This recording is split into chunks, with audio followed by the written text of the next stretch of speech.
주의 음성을 내가 들으니 사랑함이 넘치네. 믿는 마음으로 주께 가오니 받아주심입니다. 내가 매일 더욱 가까이 십자가로 가오니 구세주 보혈 흘린 그곳에 나를 인도하옵소서. 주의 넓으신 은혜 힘입어 주를 섬겨 일하고 나의 품은 뜻 주의 뜻같이 되게 하여 내가 매일 더욱 가까이 십자가로 가오니 구세주의 보혈 흘린 그곳에 나를 인도하옵소서. 주의 안에 섰는 기쁨은 헤아릴 수 우리 구주의 넓은 사랑은 증량할 자 없도다. 내가 매일 더욱 가까이 십자가로 가오니 구세주의 보혈 흘린 그곳에 나를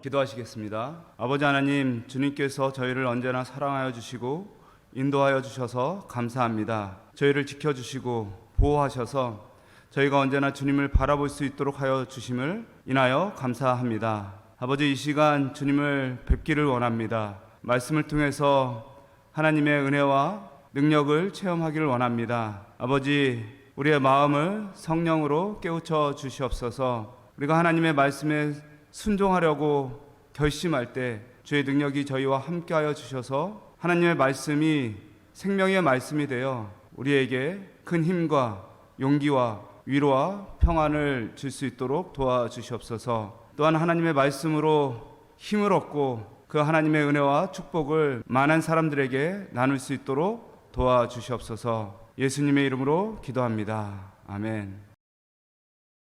본문 말씀 요한복음 5장 1절에서 9절 말씀입니다. 그 후에 유대인의 명절이 되어 예수께서 예루살렘에 올라가시니라. 예루살렘에 있는 양문 곁에 히브리 말로 베데스다라 하는 못이 있는데 거기 행각 5이 있고 그 안에 많은 병자, 맹인, 다리 저는 사람, 혈기 많은 사람들이 누워 물의 움직임을 기다리니 이는 천사가 가끔 못에 내려와 물을 움직이게 하는데 움직인 후에 먼저 들어가는 자는 어떤 병에 걸렸든지 낫게 되밀어라. 거기 38해 된 병자가 있더라. 예수께서 그 누운 것을 보시고 병이 오래된 줄 아시고 이르시되 내가 낫고자 하느냐? 병자가 대답하되 주여, 물이 움직일 때에 나를 못에 넣어주는 사람이 없어 내가 가는 동안에 다른 사람이 먼저 내려가나이다. 예수께서 이르시되 일어나 내 자리를 들고 걸어가라 하시니 그 사람이 곧 나아서 자리를 들고 걸어가니라. 이날은 안식일이니.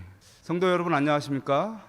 오늘은 요한복음 5장 1절에서 9절 말씀에 그 베데스다 연못에 있었던 38년 된 병자 이야기를 통해서 함께 말씀 은혜를 나누고자 합니다. 오늘 말씀의 제목은 인생의 낙오자에서 벗어나는 길입니다. 오늘 말씀을 통해서 우리가 정말로 바라봐야 될 곳, 의지해야 될 것이 무엇인지 살펴보기를 원합니다. 우리가 어려운 시절에 또한 힘든 일이 있을 때, 고민되는 일이 있을 때 무엇을 의지하고 무엇을 생각하는지 다시 한번 살펴보고 우리가 진정으로 필요한 것이 무엇이고 또한 하나님께서 우리에게 주시려고 하는 것이 무엇인지 발견하면서 희망과 용기를 얻게 되는 시간 되길 바랍니다. 저는 어렸을 때 나고자와 같은 때가 있었습니다. 어렸을 때 공부를 잘 하지는 못했습니다. 운동을 잘한 것도 아니었습니다. 노는 것도 잘하지 못했습니다. 이도 저도 아닌 그저 그런 아이였었습니다. 항상 저는 자신감이 없었습니다. 왜냐하면 뭐든지 잘 못했기 때문입니다. 달리기를 해도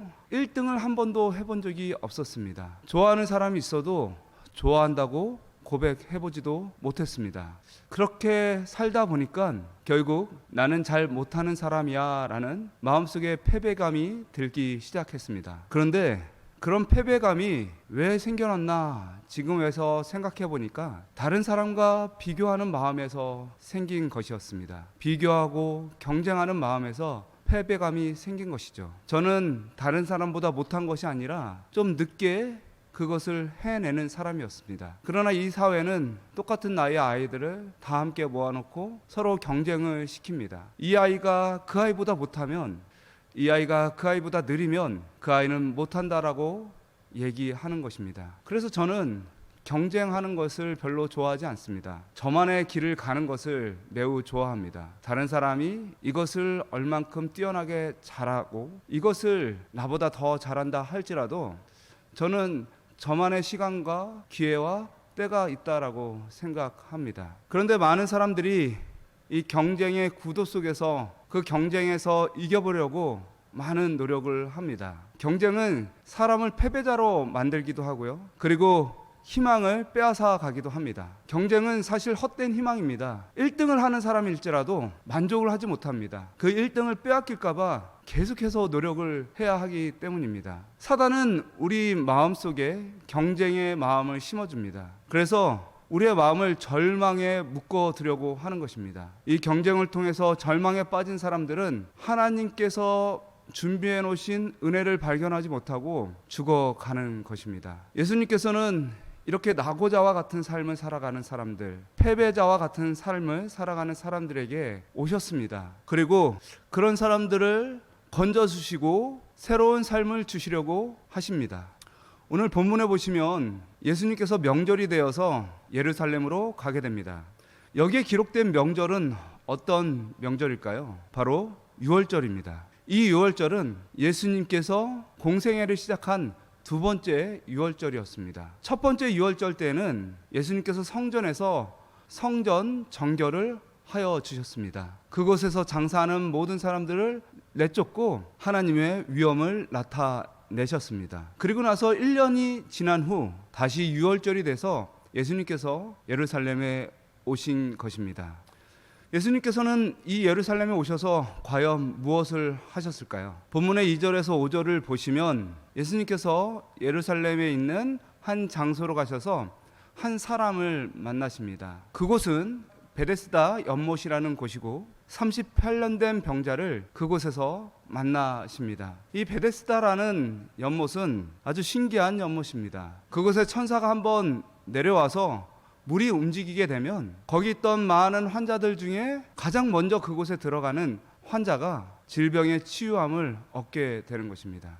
그래서 그 베데스다 연못 근처에는 수많은 환자들이 있었습니다. 거기에 38년 된 병자도 있었습니다. 많은 사람들이 그곳에서 은혜를 얻고 자비를 얻기 위해서 기다리고 있었습니다. 그래서 베데스다라는 뜻 자체도 자비라는 뜻입니다. 그런데 이 자비라는 뜻을 가진 베데스다도 지옥과 같은 곳이 되어버렸습니다. 왜냐하면 가장 먼저 들어가는 한 사람만 자비를 얻을 수 있기 때문입니다. 사람들은 그곳에서 서로 먼저 들어가기 위해서 밀치고 다투고 싸웁니다. 결국 자비라는 베데스다는 지옥과 같은 곳이 된 것입니다. 그곳에서 1등을 하지 못하는 많은 환자들은 평생을 고난과 고통 속에서 절망과 패배감 속에서 좌절 속에서 살아갈 수밖에 없게 되었습니다. 여기 화이트분의 글에 이렇게 묘사하고 있습니다. 수백 명의 환자들이 그곳을 방문하였으나 물이 요동할 때에는 무리가 너무 많아서 자신들보다 약한 남자, 여자, 아이들을 발로 짓밟으면서 서로 앞을 다퉈 밀려 들어갔다. 많은 사람들은 그 못 가까이에 갈 수도 없었다. 못 가까이에 이르기에 성공한 많은 사람들이 그 못가에서 죽었다. 그곳에는 오두막이 세워져서 환자들이 낮에 뜨거움과 밤에 냉기에서 보호받을 수 있었다. 거기에는 날마다 고침을 받겠다는 헛된 소망을 안고 연못가에 기어와서 밤을 새우는 사람들이 있었다. 여러분 어떻습니까? 살려고 왔는데 살려다가 많은 사람들이 그곳에서 죽었습니다. 베데스다는 자비의 집이었지만 실상은 지옥이었고 절망의 장소였습니다. 헛된 소망으로, 경쟁으로 사람들의 마음은 피폐해져 가고 있었습니다. 어쩌면 이 연못은 우리의 삶과 우리의 세상을 그대로 보여주는 것 같습니다. 행복은 성적순이 아니잖아요. 1등만 기억하는 세상, 유전무죄, 무전유죄. 많은 사람들이 이 사회의 불공평함과 잘못된 경쟁 의식을 꼬집으면서 절규했던 말들이었습니다. 몇 년 전까지만 해도 대한민국 사람들은 올림픽에서 선수들이 나가서 금메달을 따오지 않으면 인정해주지 않았습니다. 은메달을 딴 사람도, 동메달을 딴 사람도, 메달을 따지 못한 사람도 수많은 수고를 하면서 열심히 노력을 했지만 그들의 노력과 수고는 아무도 알아주지 않았습니다. 우리나라 대학 입시도 마찬가지입니다. 아이들을 건강하고 건전하게 키워야 될 대학은요, 고등학교 때부터 경쟁하게 만드는, 그래서 아이들의 마음을 강팍하게 하고 이기적으로 만들어 가고 있습니다. 약육강식의 사회라고 흔히들 말합니다. 목소리 큰 사람이 이긴다라고 말하고 있습니다. 그래서 고집을 부리고 큰 소리로 억지를 부리면 사람들은 승리했다라고 생각을 합니다. 그런데 이렇게 모두가 1등이 될 수 없는 이런 사회에서 우리는 모두 1등이 될 것이라고 헛된 소망을 가지고 살아가고 있습니다. 모순적이지만 모든 사람들은 이 굴레를 벗어나려고 하지 않습니다.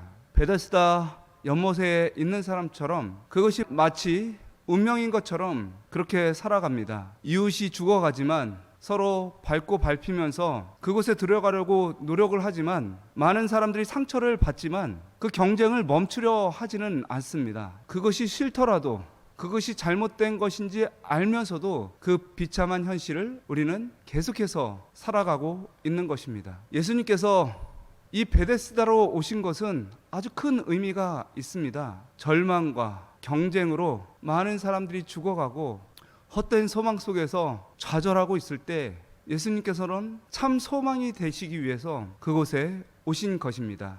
마치 저 우주에서 이 캄캄한 지구로 오셔서 참 빛과 소망을 가르쳐 주신 예수님처럼 주님께서는 베데스다로 가신 것입니다. 그곳에서 예수님께서는 38년 된 병자를 만나셨습니다. 38년 동안 속절없이 불구자로 지내온 사람, 그는 자신의 질병이 자신의 죄의 결과라고 생각했습니다. 그리고 하나님께서 자신을 심판하시고 저주하셨다라고 생각했습니다. 그래서 그는 항상 혼자 쓸쓸히 앉아 있었습니다.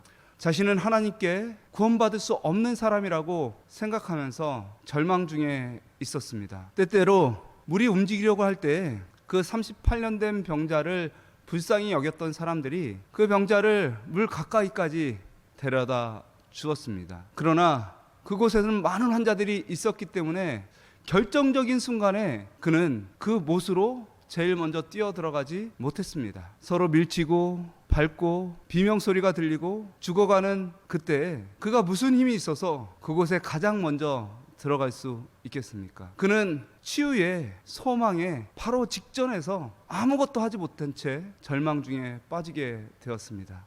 그런데 본문에 보면 요한복음 5장 6절 9절에 보시면 예수님께서 그를 찾아와서 그에게 말씀하십니다. 내가 낫고자 하느냐? 내가 낫고자 하느냐? 일어나 내 자리를 들고 걸어가라. 일어나 내 자리를 들고 걸어가라.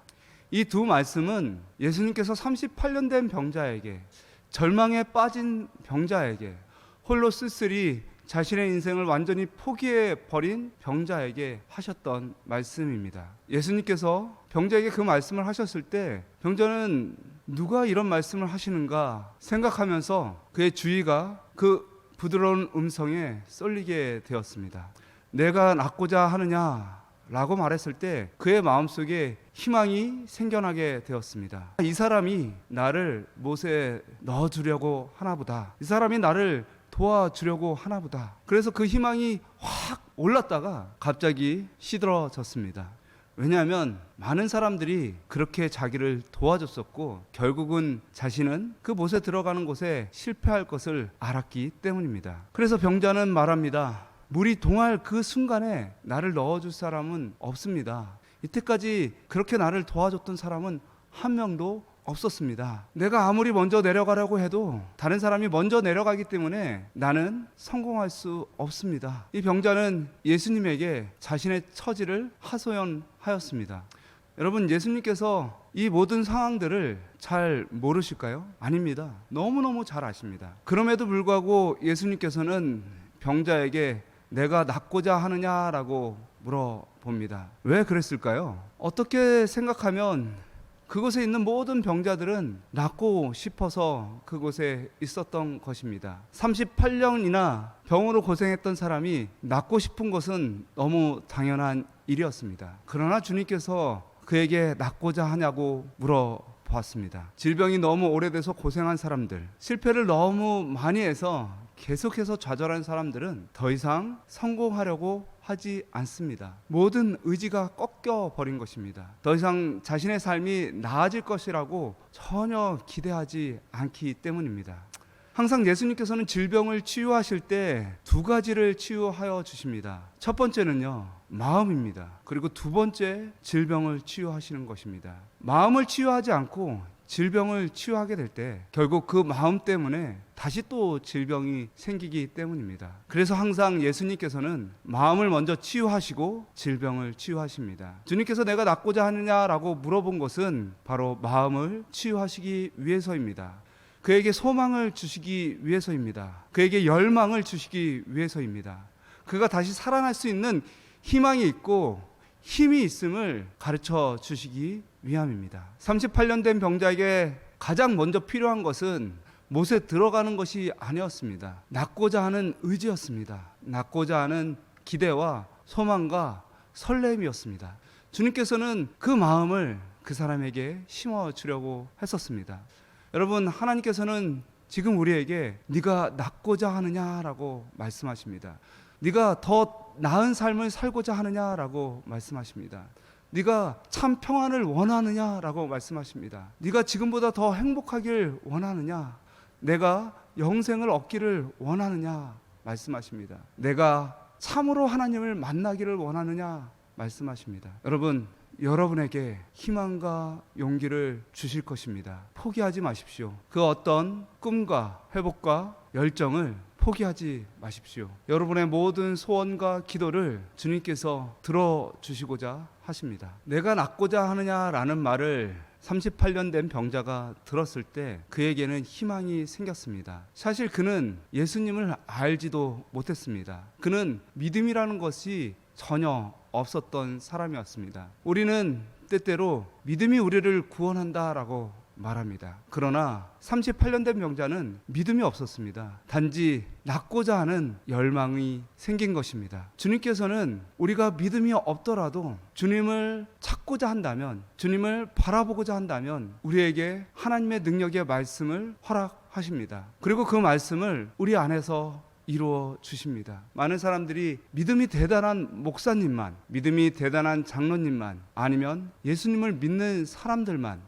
하나님께 기도했을 때 그 기도에 능력이 있고 응답이 있을 것이라 생각합니다. 그러나 절대 그렇지 않습니다. 하나님께서는 모든 절망에 빠진 사람들이 하늘을 바라보고 하나님께 부르짖을 때 그 부르짖음에 응답하여 주십니다. 그것이 하나님의 사랑과 은혜입니다. 먼저 주님께서는 우리에게 응답을 해 주시기를 원하시는 것입니다. 그 사람이 하나님을 믿든 믿지 않든, 그래서 그가 하나님을 부르짖을 때 하나님께 나올 수 있도록 허락을 하여 주시는 것입니다. 그리고 그에게 믿음을 주시는 것입니다. 시대 소망에 이런 말씀이 있습니다. 예수께서는 이 환자에게 당신을 믿는 믿음을 행사하도록 요구하지 않으신다. 그분은 단순히 일어나 내 자리를 들고 걸어가라고만 말씀하신다. 그러나 그 사람의 믿음은 그 말씀을 굳게 붙잡는다. 모든 신경과 근육이 새로운 생명으로 전율하고 절던 다리는 건강하게 움직인다. 그가 의심하지 않고 그리스도의 명령에 순종하기로 뜻을 정하자 그의 모든 근육이 그의 의지에 응답한다. 그는 다리로 일어서면서 자기가 활동적인 사람이 되어 있음을 느낀다. 예수께서는 하나님의 도움에 대한 아무런 보증도 그에게 주지 않으셨다. 그 사람은 멈추어 의심하여 그가 나을 수 있는 유일한 기회를 놓칠 수도 있었다. 그러나 그는 그리스도의 말씀을 믿었으며 그 말씀에 입각하여 행동하자 힘을 얻었다. 예수님의 치유 방법은 항상 아주 단순합니다. 예수님께서는 사람들에게 희망을 주고 용기를 줍니다. 그리고 나았다라는 것을 약속하여 주시는 것입니다. 하나님의 약속의 말씀은 능력이 있습니다. 사람에게 그 말씀에 의지하고 싶은 마음이 들게 하고 또한 그 사람이 그 말씀에 순종할 때 그 말씀에 있는 능력이 그 사람의 삶에 나타나게 합니다. 일어나 내 자리를 들고 걸어가라 라고 말했을 때 이 38년 된 병자는 이미 자신이 나은 것처럼 느끼게 되었습니다. 예수님을 알지도 못하고 또한 믿지도 않는 그 사람이 하나님의 말씀을 의지하고 그 말씀에 순종했을 때 그는 즉각적으로 낫게 된 것입니다. 이것이 하나님께서 인류를 치유하시고 사람들을 하나님께로 이끄시는 방법입니다. 먼저 소망을 주시고 그리고 말씀을 허락하십니다. 약속의 말씀은 언제나 참이기 때문에 그 말씀에 순종하기만 하면 우리는 그 말씀의 능력을 체험할 수 있게 되는 것입니다. 만약에 예수님께서 그에게 많은 돈을 가지고 와서 어떤 치료를 받으라 라고 했다면 그는 고민했을 것입니다. 왜냐하면 돈도 없고요, 믿을만 하지도 못할 수도 있었기 때문입니다. 그러나 그는 하나님의 말씀을 듣자마자 그 말씀이 자기에게 큰 용기가 되고 곧 일어날 것처럼 생각이 되었습니다. 그래서 그 말씀을 굳게 붙들고 일어나게 된 것입니다. 많은 사람들이 의사 선생님의 말씀은 잘 듣습니다. 이 약이 당신을 치유해 줄 것입니다.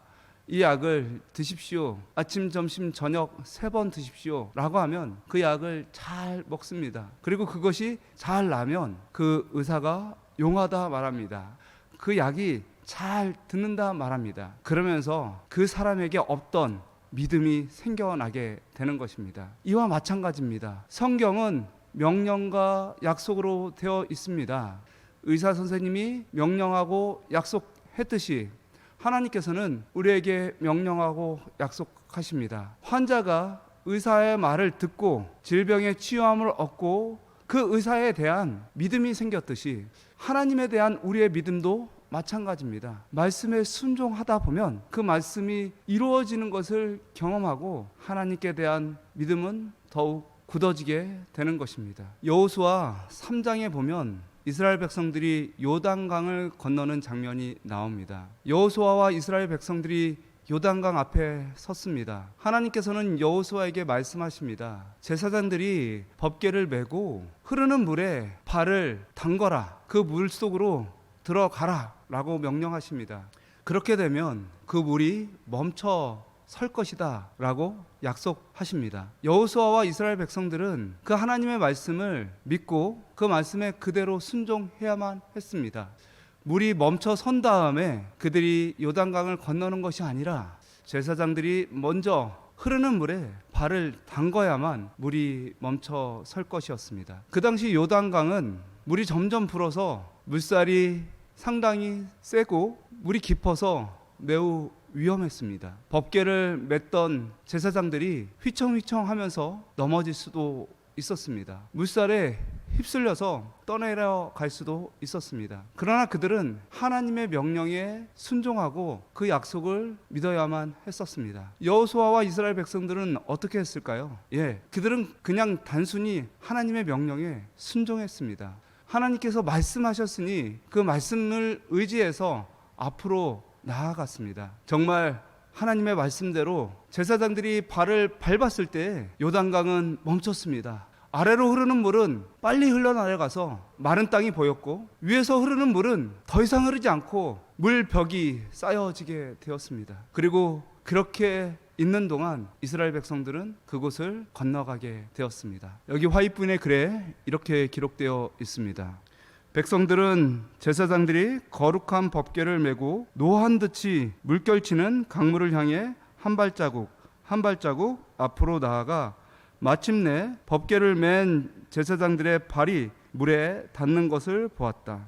그때 돌연히 위에서 흘러내리던 물결이 위로 쏠려 먹고 아래의 물은 흘러내려가 강 밑바닥이 드러났다. 그리하여 요단강 물의 흐름을 멈추신 능력은 40년 전에 저희 조상들 앞에서 홍해를 가르신 능력과 동일한 능력이라는 사실이 온 이스라엘 백성들의 마음에 깊은 감명을 주었다. 이스라엘 백성들은 말로만 들었던 홍해 사건을 요단강을 통해서 다시 한번 경험하게 됩니다. 참 놀랍습니다.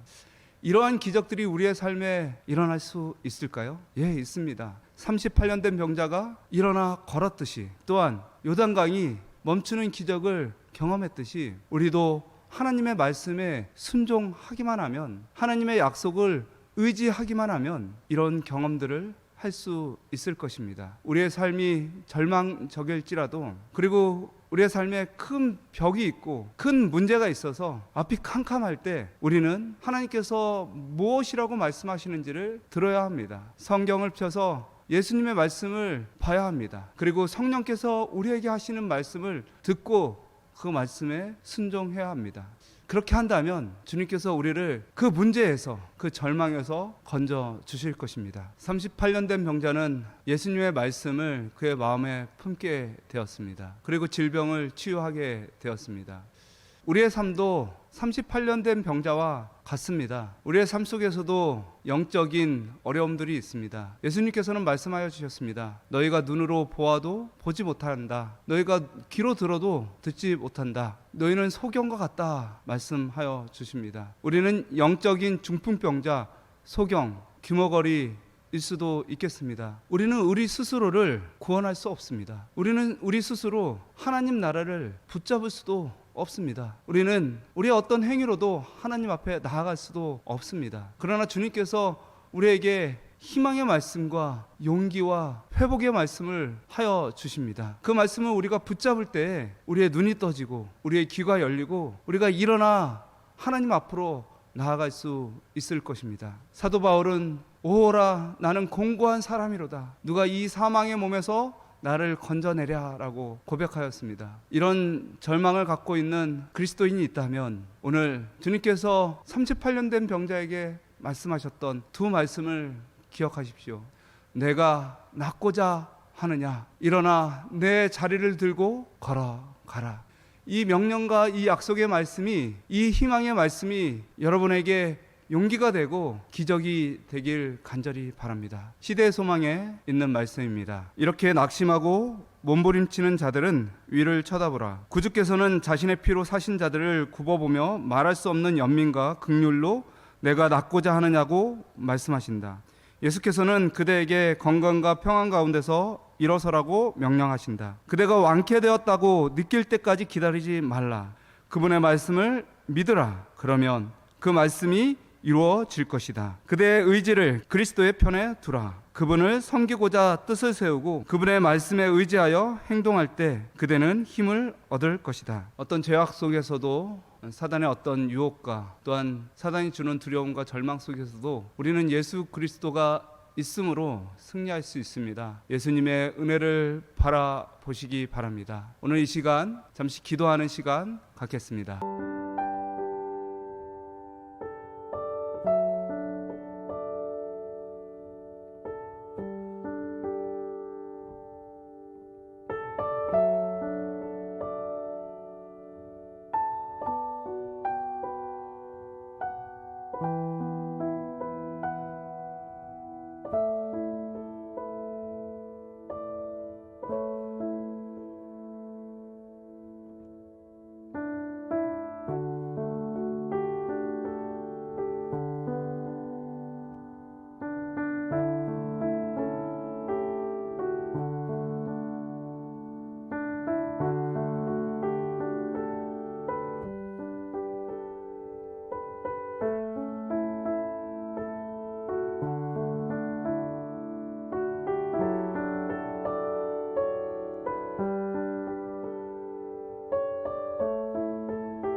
예수는 나의 힘이요 내 생명 되시니 구주 예수 떠나가면 죄중에 빠지니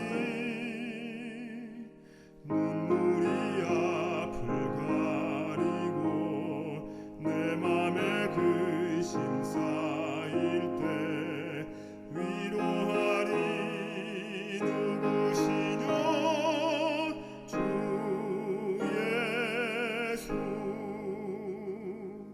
예수는 나의 힘이요 내 친구 되시니 그의 은혜 간구하면 풍성히 받겠네 햇빛과 비를 주시니 추수할 곡식 많도다 기쁜 열매 주시니는 주 예수 예수는 나의 힘이요 내 소망 되시니 예수께서 재림할 때 곧 영생 얻으리 한없는 복을 주시고 영원한 기쁨 주리니 나의 생명 나의 기쁨 주 예수 기도하시겠습니다. 은혜로우신 아버지 하나님, 주님께서 38년 된 병자를 고쳐주셔서 희망을 주시고 용기를 주시고 하나님의 말씀의 능력을 보게 하시니 감사합니다. 그 말씀의 능력이 우리의 삶에도 있게 하여 주시옵소서. 우리가 우리의 삶을 포기하지 않고 절망에 빠지지 않고 예수 그리스도를 바라봄으로 참 소망 중에 거할 수 있도록 하여 주시옵소서. 우리의 영적인 눈을 뜨게 하여 주셔서 영적으로 건강하고 영적으로 행복한 사람들이 되게 하여 주시옵소서. 오늘 말씀을 우리 삶 속에 항상 기억하면서 일어나 내 자리를 들고 걸어가라 하신 말씀대로 항상 용기 있게 힘 있게 살아갈 수 있도록 축복하여 주시옵소서. 예수 그리스도 이름으로 기도합니다. 아멘.